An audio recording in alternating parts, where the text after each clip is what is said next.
I want to kind of explain what the point of this route is and then kind of go into depth about the decisions I made while making this route. So, first of all, what's the point of all this? Well, the point is I frequently enter upon housing bastion at an angle like this. Either I'm down here, or maybe I'm building over lava and I'm sort of entering from down here. Maybe I'm light on blocks, and so towering up here isn't really feasible. Obviously, manhunt is a ways away, and so I find difficulty figuring out what to do when I'm over here. That's kind of the point of this entire bastion route. This isn't any faster than top-down or manhunt in optimal conditions, but when you're dealt a bad hand, such as entering the bastion from the back, this is the best solution I could come up with. And I kind of want to elaborate on why the route is the way it is. So very often you will have two piglins stuck basically right here.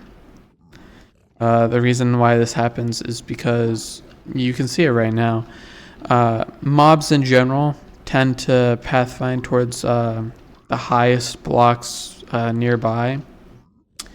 You'll basically never see mobs try to pathfind a ways down.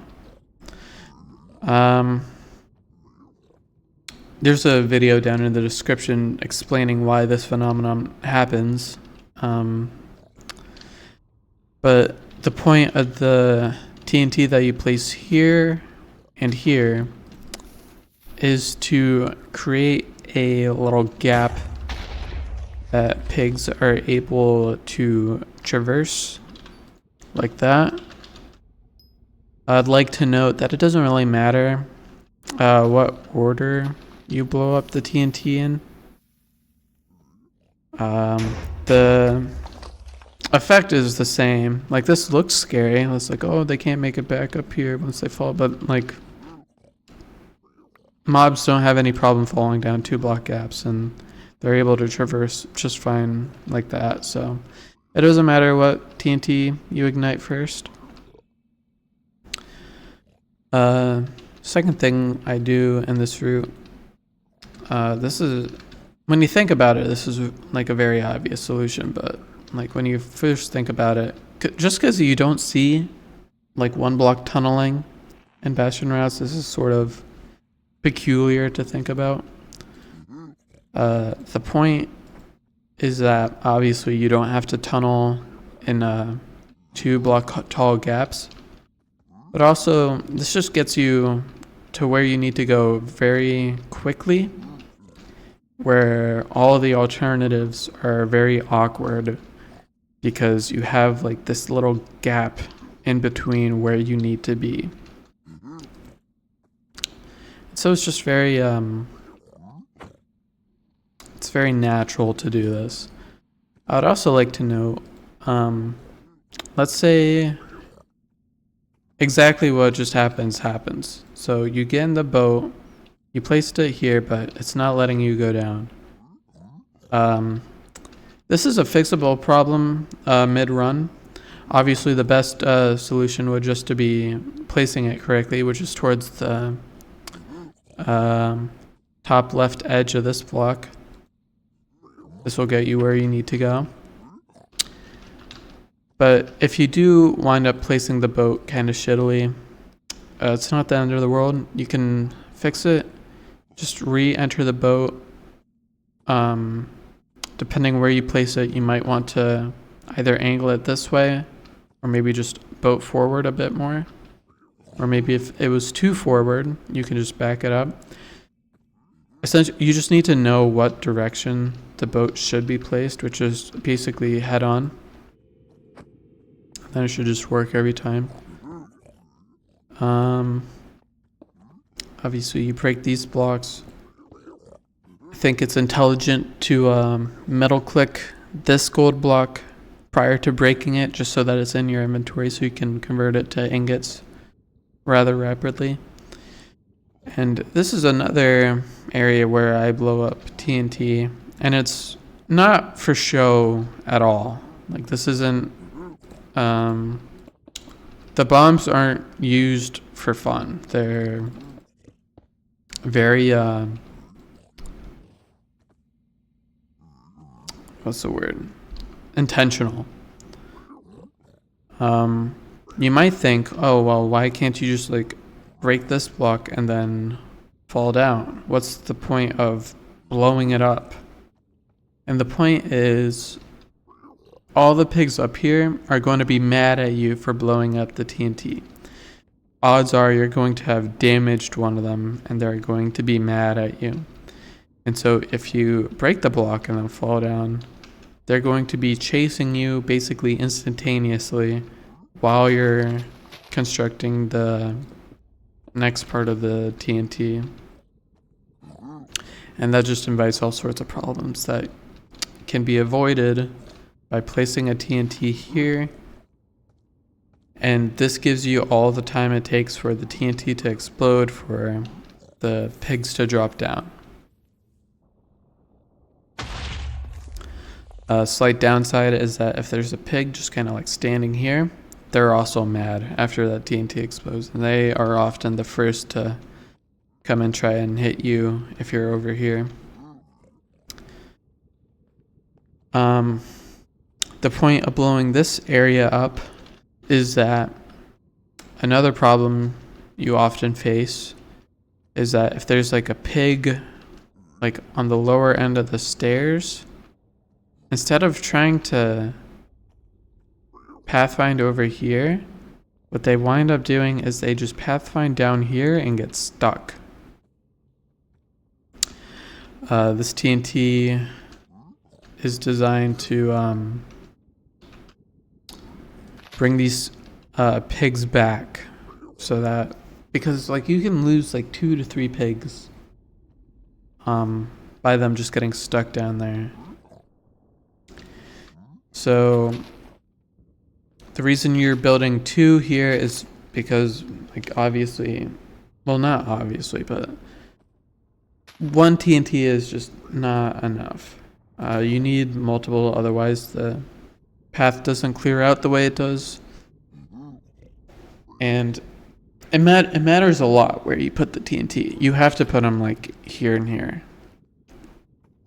I've tested a multitude of different combinations, and I've not seen anything but this work at all.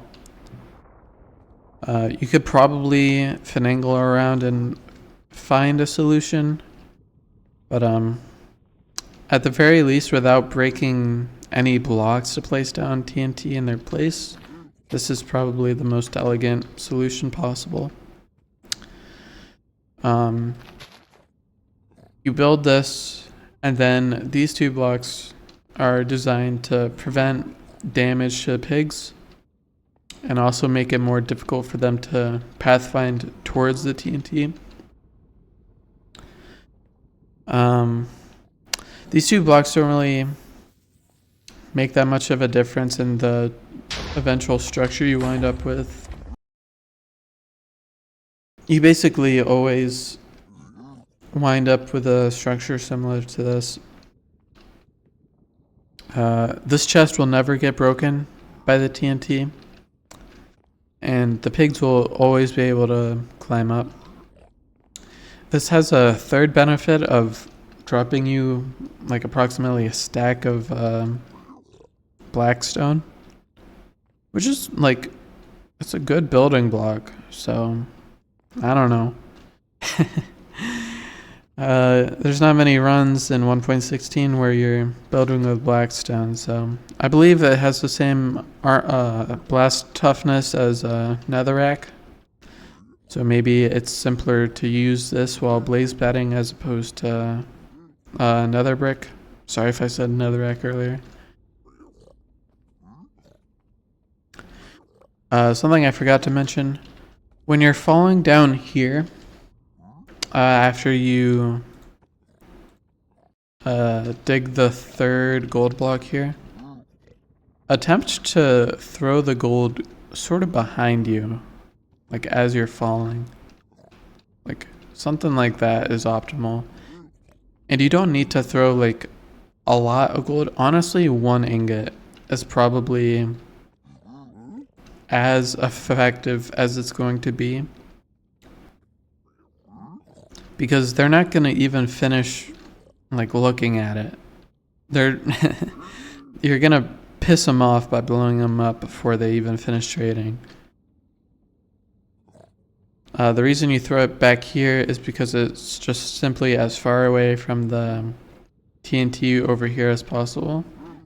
And the hope is by the time this blows up and angers them, you're already over here. And so instead of like wandering this way, they wander this way and are protected by the blocks you used previously. There's a good chance that piglins die to the TNT blast, regardless of where you throw the gold. But it's still far more effective to place that TNT and open it up and risk 1 or 2 of your pigs dying than it is to abstain entirely. I think it's important that when you're down here, you use this hole as opposed to this hole, where like, I'm not sure how this works, but I think some people like do something like with this or whatever. I don't know. I don't recommend this at all. This hole is good. What winds up happening is pigs from over here, they don't know how to pathfind to them over here. They get stuck on everything you could possibly imagine. But if you build the hole right here, they don't get stuck. So I would recommend building the hole here.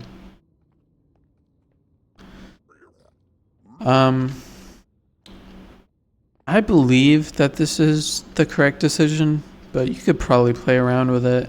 The alternative to what I'm about to... Okay, so I'll get back to the alternative later. But I choose to investigate the mid chest and any other chest that might be around the ramparts. This is primarily because unlike obviously manhunt and top down, there isn't additional chests that you're looting. And this also happens to be within running distance of the exposed chests you just had.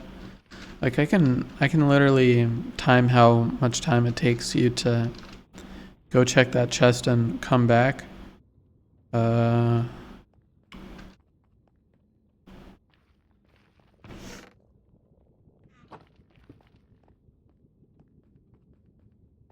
Takes you 10 seconds.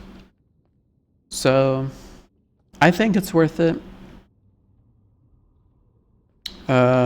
You're overlapping basically all that time with trades. This does get in the way of your pre-crafting, but and that you might be willing to forego pre-crafting if this chest goes crazy with like 10 obby, but otherwise the odds of you getting enough obby is kind of slim if you don't try your luck with the chest over here. However, the alternative, which I'm not personally a fan of, but I could understand why somebody might be, is instead waiting for a pearl trade and then checking the chest up here.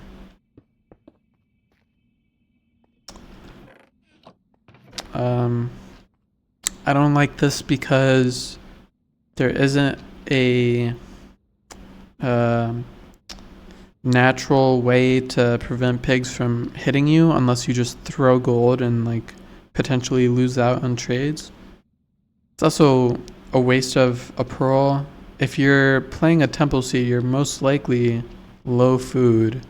And so every like 2.5 hearts is a big deal. And also there's the problem of getting down. I don't drag click, so boat clutching isn't something I can do 100% of the time. I'm generally not a fan of simply boating down. I find it to be very unelegant. And so it's damage and pearls I'm not willing to waste unless it's absolutely necessary. Like, obviously, if you don't have enough obby, you don't have enough obby. And the reason why I think that this is a alternative a lot of people would go with is because the assumption here is that the back half is exposed. If this part wasn't exposed, obviously this wouldn't make any sense. But if you're doing this route, the odds of this being exposed and this being viable is a lot higher than most other cases.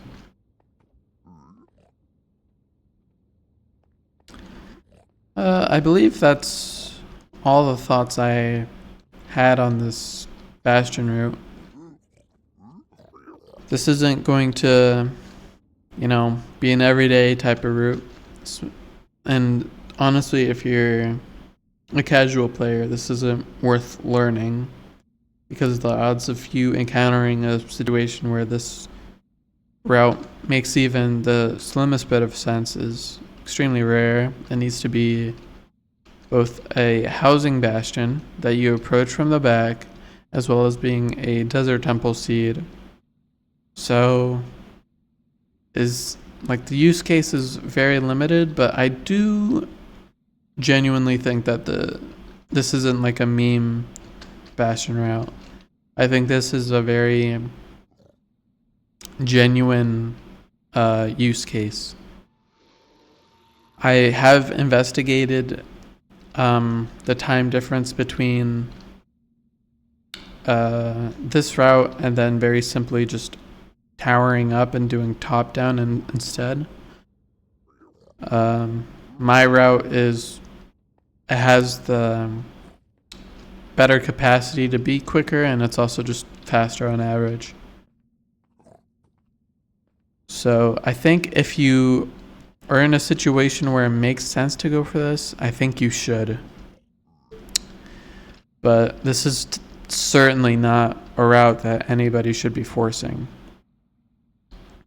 Like, literally approaching the bastion from any other direction aside from this one, and like maybe arguably like down here, I think is a mistake.